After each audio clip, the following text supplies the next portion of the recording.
பேரறிஞர் அண்ணா சொன்னார், தென்னாட்டு மார்லன் பிராண்டோ.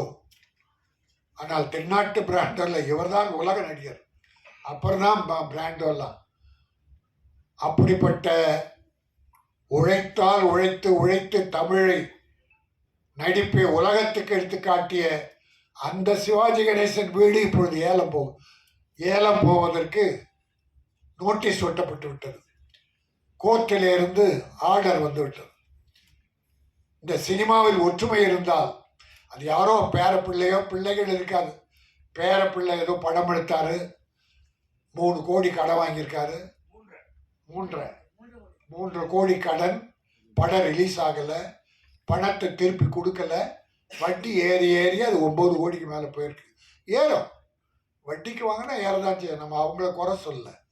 ஆனால் அது சிவாஜி கணேசன் யார் பேரம் பண்ணானோ, யார் பண்ணாங்களோ, நடிகர் திலகம் சிவாஜி கணேசன்.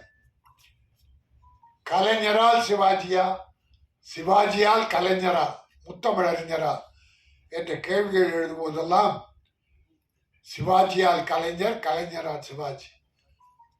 முத்தமிழறிஞர் எழுதிய வசனத்தை பேசி சிவாஜி புகழ் பெற்றார். புகழ் அந்த வசனங்களை சிவாஜி நடித்ததாலே, பேசியதாலே முத்தமிழறிஞர் கலைஞர் பெயர் பெற்றார் என்று ஒரு போட்டி.